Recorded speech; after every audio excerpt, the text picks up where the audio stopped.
এখনো লড়াই অনেক বাকি আছে, উৎসাহ উদ্দীপনা ধরে রাখতে হবে।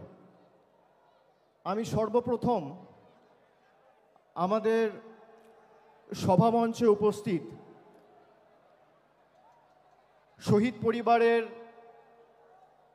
সকল সদস্য সহ যার ডাকে 1993 সালের 21শে জুলাই সারা ভারতবর্ষের মানুষ গণতন্ত্র ফিরে পেয়েছিলেন, সচিত্র পরিচয়পত্রের দাবিতে যে 21শে জুলাই হয়েছিল, আমাদের দলনেত্রী মমতা বন্দ্যোপাধ্যায়কে আমার কৃতজ্ঞতা শ্রদ্ধা জানাচ্ছি। সভামঞ্চে উপবিষ্ট লোকসভা রাজ্যসভার সাংসদ সহ মন্ত্রিসভার প্রত্যেক সদস্যা, তৃণমূল কংগ্রেসের সর্বস্তরের দলীয় পদাধিকারী, সর্বস্তরের জনপ্রতিনিধি, পঞ্চায়েত, মিউনিসিপ্যালিটি, জেলা পরিষদ, গ্রামসভা, আমি সকলকে কৃতজ্ঞতা জানাচ্ছি যারা আজকে এই ধর্মতলার বুকে এসে নতুন ইতিহাস তৈরি করেছেন। 2025-এর 21শে জুলাই আমি মনে করি গত বছরের 21শে জুলাইকেও ছাপিয়ে গেছে। আমি প্রত্যেককে ধন্যবাদ জানাচ্ছি, কৃতজ্ঞতা জানাচ্ছি, এবং এটাই 21শে জুলাইয়ের বৈশিষ্ট্য যে প্রতি বছরের 21শে জুলাই আগের বছরের 21শে জুলাইকে ছাপিয়ে যায়। বিজেপি, তৃণমূল কংগ্রেস লড়াই করছে সম্মুখ সমরে, কিন্তু বিজেপির সাথে তৃণমূলের পার্থক্য কি? বিজেপির কাছে এত অর্থবল, এজেন্সি, গদি মিডিয়া, সংবাদ মাধ্যমের একাংশ, বিচার ব্যবস্থার একাংশ, election commission, enforcement directorate, CBI, income tax, পেগাসাসের মতো সফটওয়্যার লাগিয়ে আমাদের ফোনে আড়ি পেতেও বাংলা জিততে পারেনি। তার কারণ তৃণমূল কংগ্রেসের মতো একটা কর্মী বিজেপিতে নেই, আর আগামী 100 বছরে তৈরি হবে না। আমাদের নেত্রী এবং আমাদের দলের কর্মী তৃণমূল কংগ্রেসের আসল শক্তি। আমি নতমস্তকে প্রত্যেকটা কর্মীর পায়ে, যারা সকাল 6টা থেকে ভিড় করে এই 21শে জুলাই আমাদের নেতৃত্ব থেকে দিক নির্দেশ নেবেন, তার বক্তব্য শুনবেন, মননে গ্রহণ করবেন, বাস্তবে রূপায়ণ করবেন বলে এই ধর্মতলার বুকে এসে পৌঁছেছেন। আমি সকলকে নতমস্তকে কুর্নিশ জানাচ্ছি, স্যালুট জানাচ্ছি, সালাম জানাচ্ছি। 2024-এর 21শে জুলাইয়ে আমরা বলেছিলাম যে 26-এর যে লড়াই আছে আপনারা প্রস্তুত হন, সকলকে ঐক্যবদ্ধ হয়ে প্রস্তুত হতে হবে। আপনারা দেখেছেন আজ থেকে ঠিক 16-17 মাস আগে 2024-এর নির্বাচনের প্রাক্কালে তৃণমূল কংগ্রেস ব্রিগেড চলো সমাবেশের ডাক দিয়েছিল। 10ই মার্চ 2024 আমরা 1 সপ্তাহের ব্যবধানে ব্রিগেড চলো সমাবেশ করে 10 থেকে 12 লাখ লোক নিয়ে ব্রিগেড ভরিয়ে দেখিয়ে দিয়েছিলাম তৃণমূল কংগ্রেসের সাংগঠনিক শক্তি। সেই দিনকে তৃণমূল কংগ্রেস বলেছিল জনতার গর্জন, বাংলা বিরোধীদের বিসর্জন। এই বিজেপিকে বাংলা বিরোধী প্রথম কে বলেছে? তৃণমূল কংগ্রেস বলেছে, মমতা বন্দ্যোপাধ্যায় বলেছে, আমরা বলেছি। সেই দিন আমরা যে ডাক দিয়েছিলাম জনতার গর্জন, বাংলা বিরোধীদের বিসর্জন, সেটা শুধুমাত্র একটা পলিটিক্যাল স্লোগান ছিল না, সেটা ছিল বিজেপির আসল চরিত্র উন্মোচন। যে বিজেপি 2019 সালের নির্বাচনের প্রাক্কালে এই উত্তর কলকাতায় ঈশ্বরচন্দ্র বিদ্যাসাগরের মূর্তি ভেঙেছিল, যে বিজেপির নেতারা কবিগুরু রবীন্দ্রনাথ ঠাকুরকে বামপন্থী প্রোডাক্ট বলে, যে বিজেপির নেতারা বাংলার কৃষ্টি সংস্কৃতি ঈশ্বরচন্দ্র বিদ্যাসাগরের মূর্তি ভেঙেছিল, যে বিজেপির নেতারা কবিগুরু রবীন্দ্রনাথ ঠাকুরকে বামপন্থী প্রোডাক্ট বলে, যে বিজেপির নেতারা বাংলার কৃষ্টি সংস্কৃতি নিয়ে তাচ্ছিল্য ব্যঙ্গ বিদ্রুপ করে, যে বিজেপির নেতারা ইলেকশনে ময়দানে লড়াইয়ে জিততে না পেরে গরিব মানুষকে ভাতে মারার পরিকল্পনা ষড়যন্ত্র নির্লজ্জ প্রচেষ্টা করে বাংলার মানুষের টাকা গায়ের জোরে গাজোয়ারি করে আটকে রাখে, সেই বিজেপির একটাই পরিচয়, এই বিজেপি বাংলা বিরোধী। আজকে যদি কেউ বাংলায় কথা বলছে, কিসের এত আপনাদের গায়ে জ্বালা, কেন এত গাত্রদাহ? বাংলায় জিততে পারেননি বলে। আমি তো আগের মাসে সভা করেছিলাম ডায়মন্ড হারবার থেকে, বলেছিলাম 50 পেরোবে না বিজেপি। আমি রাজনৈতিক ভবিষ্যৎবাণী করি না, কিন্তু যদি ভবিষ্যৎবাণী করি ভেবে চিন্তে করি আর মানুষের উপর অগাধ আস্থা রেখে করি। আমি আপনাদের দায়িত্ব নিয়ে বলছি, যেভাবে এরা বাংলার মানুষকে লাঞ্ছিত, নিপীড়িত, অত্যাচারিত, অপমানিত, শোষিত করেছে দিনের পর দিন, খালি নিজের ঔদ্ধত্য, অহংকার আর দম্ভের কারণে যে কটা ছাইপাস আর গুটি কয়েকটা বাংলা বিরোধী পড়ে রয়েছে, তাদেরকে ঝেঁটিয়ে বিদায় দিয়ে আমাদের বঙ্গোপসাগরে ফেলতে হবে। আজ থেকে 32 বছর আগের 21শে জুলাই সচিত্র পরিচয়পত্রের দাবিতে 13 জন নিজের প্রাণ দিয়ে ভারতবর্ষের প্রতিটা মানুষের গণতান্ত্রিক অধিকার ফিরিয়ে দিয়েছিল। 2025-এর 21শে জুলাই আজও যদি ইলেকশন কমিশনের কারচুপি রুখতে তৃণমূল কংগ্রেসের কর্মী সমর্থকদের রাস্তায় নেমে প্রাণ দিতে হয়, আমরা দেবো। দরকার হলে মমতা বন্দ্যোপাধ্যায়ের অনুমতি নিয়ে দিল্লিতে বৃহত্তর আন্দোলন তৃণমূল কংগ্রেস করবে। বাংলার ভোটার লিস্টে আমরা কারচুপি করতে দেবো না। আর বিজেপি দলকে বলে রাখবো, মাইকের আওয়াজ যত দূর যাচ্ছে, বাংলার মানুষের ক্ষমতা আপনারা দেখেছেন। 100 দিনের গরিব মানুষের টাকা আপনারা গায়ের জোরে বন্ধ করে রেখেছেন। আমরা দিল্লিতে গেছি আন্দোলন করতে, জনজাতি, মূলবাসী, তপশিলি জাতি, উপজাতি সম্প্রদায়ের প্রতিনিধি, জনপ্রতিনিধি চুলের মুঠি ধরে মহিলাদের টানতে টানতে, ছেঁচড়াতে ছেঁচড়াতে আপনারা কৃষি ভবন থেকে দিল্লি পুলিশকে দিয়ে বার করেছে। তার জবাব পেয়েছেন 2024-এ। এবার কি করছে আসাম ফরেন ট্রাইব্যুনাল, যার বাংলার মাটিতে কোনো এখতিয়ার নেই, সেই আসাম ফরেন ট্রাইব্যুনালকে দিয়ে চিঠি পাঠিয়ে রাজবংশী ভাইদের বলছে তোমরা বাংলাদেশি। আমরা বাংলায় কথা বলি, আমাদের অপরাধ 100 বার বাংলায় কথা বলবো। আমরা যত বাংলায় কথা বলবো এটার তত গায়ে জ্বালা। গর্ব করে বলবেন বাংলা।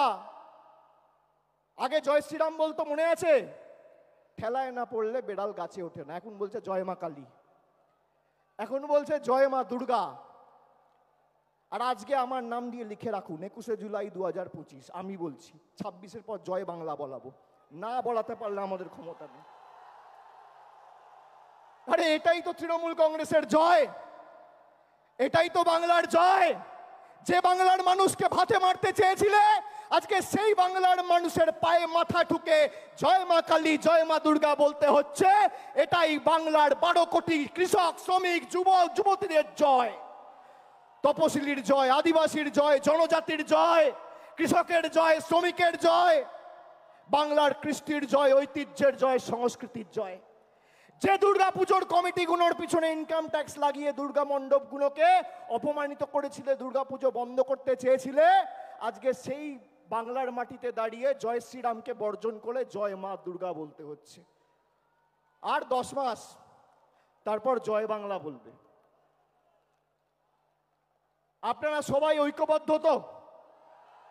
আপনারা বলুন, যে বাংলা ভারতবর্ষকে স্বাধীনতা সংগ্রামে পথ দেখিয়েছে, নবজাগরণে পথ দেখিয়েছে, আমাদের কবি, সাহিত্যিক, কবিগুরু রবীন্দ্রনাথ ঠাকুর, বঙ্কিমচন্দ্র চট্টোপাধ্যায়, যারা ভারতবর্ষের আত্মাকে শব্দের মাধ্যমে, সাহিত্যের মাধ্যমে, কবিতার মাধ্যমে রূপ দিয়েছেন, যে বাংলার বিপ্লবীরা রাসবিহারী বসু থেকে শুরু করে বাঘা যতীন, ক্ষুদিরাম বসু, যারা বাংলা নয় গোটা উপমহাদেশে আন্দোলনের প্রদীপ জ্বালিয়ে ভারতবর্ষে দৃষ্টান্ত স্থাপন করেছে, তারা যে ভাষায় কথা বলে সেই ভাষায় অপমান। 21-এর আগে বলেছিলাম খেলা হবে, এবার বলছি পদ্মফুল উপড়ে ফেলা হবে। পদ্মফুল উপড়ে ফেলা হবে। যে কজন আবর্জনা রয়েছে শপথ নিন, নিজের বুথে ফেরত গিয়ে মানুষকে বলতে হবে যে আমাদের টাকা পয়সা, রাস্তাঘাটের, জলের, আবাসের টাকা আটকে রাখা শুধু নয়, বাঙালিকে মাছ খাওয়া নিয়ে খালি ব্যঙ্গ বিদ্রুপ করা নয়, বাংলায় কথা বললে বিজেপির নেতা আসামের মুখ্যমন্ত্রী বলছে বাংলাদেশি।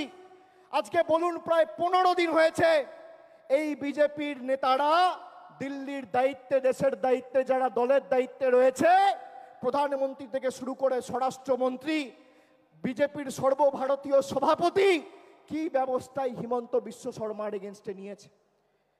একজন নির্বাচিত মুখ্যমন্ত্রী তিনি পদে বসে বলছেন বাড়িতে বাংলায় কথা বললে বাংলাদেশি। গর্ব করে বলবো। আর আমি তো বলবো আমাদের এবার নিয়ম নেওয়া উচিত যে অন্তত পক্ষে এই সেশনে আমরা পার্লামেন্টে দরকার হলে বাংলায় বক্তব্য রাখবো, কথা বলবো, দেখি কার গায়ে জ্বালা। আগে দিনে যদি 10 বার বলতাম, এখন 500 বার বলবো। তোমাদের কথায় তৃণমূল কংগ্রেস আর বাংলার মানুষ উঠবে, বসবে। আমরা বাংলার সন্তান, গুজরাট উত্তরপ্রদেশের নয়। আমরা বশ্যতা স্বীকার করব না, আমরা মেরুদণ্ড বিক্রি করব না, আমরা আত্মসমর্পণ করব না। গলা কেটে দিলেও জয় বাংলা বেরোবে, তৃণমূল কংগ্রেস জিন্দাবাদ বেরোবে। কত ক্ষমতা আছে ভারতীয় জনতা পার্টির। একদিকে ইডিকে লাগিয়ে বিরোধী দলের নেতাদের স্তব্ধ করা, আর একদিকে ইলেকশন কমিশনকে লাগিয়ে মানুষের ভোটাধিকার কেড়ে নেওয়া। দুটো একটা ইডি আর একটা ইসি, একটা এনফোর্সমেন্ট ডিরেক্টরেট আর একটা ইলেকশন কমিশন। এই দুটো কে কাজে লাগিয়ে একদিকে বিরোধী নেতাদের জেলে ঢুকাচ্ছে, আর একদিকে বিরোধী দলের ভোটার বা ভারতবর্ষের নাগরিকদের ভোটাধিকার কেড়ে নিচ্ছে। আমি বলছি আপনাদের কেউ চিন্তা করবেন না, আপনারা সবাই দেশের নাগরিক। দেশের নাগরিকের ছাড়পত্র দেশের প্রধানমন্ত্রী আর ইলেকশন কমিশন দেবেন না। এই মাটি আমার, এই মাটি আপনার। যে ভাষায় আপনি জন্মের পর কথা বলতে শিখেছেন, যে ভাষায় মা বলেছেন, যে ভাষায় বাবার সাথে কথা বলেছেন, যে ভাষায় আপনার প্রথম প্রেম ভালোবাসা, সেই ভাষাকে বিজেপি বৃদ্ধাঙ্গুষ্ঠ দেখিয়ে আমাদের অপমানিত করবে, আর আমরা বসে বসে সব মুখে কুলুপ বেঁধে বসে থাকবো। আপনারা মূর্খের স্বর্গে বাস করছেন। তবে আমরা বৈষম্যের রাজনীতিতে বিশ্বাস করি না। আমাদের এখানে যারা অবাঙালিরা আছে, আমরা নানা ভাষা, নানা মত, নানা পরিধান, বিবিধের মাঝে দেখো মিলন মহান, এই মন্ত্রে বিশ্বাস করি। আমরা বৈচিত্র্যের মধ্যে একতার মূল মন্ত্রে বিশ্বাস করি। আমাদের বাংলার মাটিতে দুর্গাপুজো, কালী পুজো হয়, আমাদের বাংলার মাটিতে রামনবমী, ছট পুজো হয়, আমাদের বাংলার মাটিতে পবিত্র ঈদও হয়, আমাদের বাংলার মাটিতে বড়দিনও আমরা একই উৎসাহ নিয়ে পালন করি। এটাই বাংলা। এবং এই বাংলাকে কোনোদিন কেউ আঁচড় কেটে শান্ত বাংলাকে অশান্ত করতে পারবে না। যে আগুন নিয়ে খেলবে সে নিজে পুড়ে যাবে। हमसे जो टकराएगा वो चूर चूर हो जाएगा, चूर चूर हो जाएगा। আমি আপনাদের বলছি 1 ইঞ্চি জায়গা ছাড়বেন না।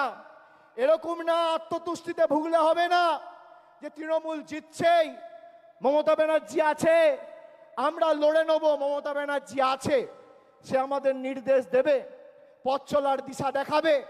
মাঠে ময়দানে আমাদের সবাইকে লড়তে হবে, 1 ছটাক জমি ছাড়া যাবে না। দেখি এদের কত ক্ষমতা। বাংলার মানুষকে ডিটেনশন ক্যাম্পে নিয়ে যেতে চায়, এদেরকে 26-এর পর ডিটেনশন ক্যাম্পে আমরা নিয়ে যাব। এদেরকে ডিটেনশন ক্যাম্পে রাজনৈতিকভাবে, গণতান্ত্রিকভাবে হারিয়ে আমরা নিয়ে যাব। আমাদেরকে আপনি বলবেন দেশের নাগরিক, আর কে দেশের নাগরিকরা? 70টা বিধানসভায় জিতে আর 12টা লোকসভায় জিতে ভারতবর্ষের বিভিন্ন জায়গায়, দিল্লিতে জয় হিন্দ কলোনিতে, বিভিন্ন জায়গায় দিল্লিতে জয় হিন্দ কলোনিতে বাঙালিদের উপর অত্যাচার, আক্রমণ, বিদ্যুৎ কানেকশন, জলের কানেকশন কেটে দেওয়া হচ্ছে। আজকে যারা বাংলায় 70টা আসন আর 12টা লোকসভায় জিতে ভারতবর্ষের বিভিন্ন ঝুপড়িতে, ভারতবর্ষের বিভিন্ন বস্তিতে, বিভিন্ন জায়গায় বাঙালিদের আক্রমণ করতে পারে, অ্যারেস্ট করতে পারে, বাংলাদেশি বলতে পারে, তারা যদি বাংলা দখল করতো কি হতো? কি হতো? এদেরকে একটা জায়গা ছাড়া চলবে না, যেখানে মনে হচ্ছে। আচ্ছা বলুন তো, আমরা কোনোদিন প্রতিহিংসার রাজনীতি করেছি? বিজেপি তো 77টা আসনে জিতেছিল, এখন তো 65-র নিচে, যত দিন যাবে তত মায়ের ভোগে যাবে। তো 77টা আসন জিতেছিল। আপনি বলুন তো, একটা বিধানসভা যেখানে মমতা ব্যানার্জির সরকার রাজনৈতিকভাবে জিততে পারেনি বলে লক্ষ্মীর ভাণ্ডার বন্ধ করেছে, কন্যাশ্রী বন্ধ করেছে, রূপশ্রী বন্ধ করেছে? করেনি। এটাই তৃণমূল কংগ্রেস। আমরা ধর্ম নিয়ে আর আমরা প্রতিহিংসার রাজনীতি করি না, আমরা ধর্ম বাড়িতে করি। আর যখন আমরা রাজনীতি করি, আমাদের একটাই ধর্ম, মানব ধর্ম, মানুষকে পরিষেবা পৌঁছে দেওয়া। আমি বক্তব্য দীর্ঘায়িত করব না। আপনাদের সকলকে আরেকবার আমার কৃতজ্ঞতা, প্রণাম, অভিনন্দন জানিয়ে, সকলকে সালাম জানিয়ে আজকে 21শে জুলাইয়ের এই মঞ্চ থেকে আরেকবার শপথ নিয়ে যে আগামী 26-এ এদের শূন্য করে ছাড়তে হবে। জোর গলায় বলুন আর গর্ব করে বলুন, দুহাত তুলে গলায় যত আওয়াজ আছে তুলে বলুন, যেন দিল্লিতে কম্পন অনুভব হয়। জয় বাংলা, জয় বাংলা, জয় বাংলা। গলায় যত জোর আছে দিল্লিতে যেন কম্পন অনুভব হয়। জয় বাংলা, জয় বাংলা, জয় বাংলা, জয় বাংলা, জয় বাংলা, জয় বাংলা, জয় বাংলা, জয় বাংলা, জয় বাংলা, জয় বাংলা, জয় বাংলা, জয় বাংলা, জয় বাংলা, জয় বাংলা। অনেক অনেক ধন্যবাদ। নমস্কার।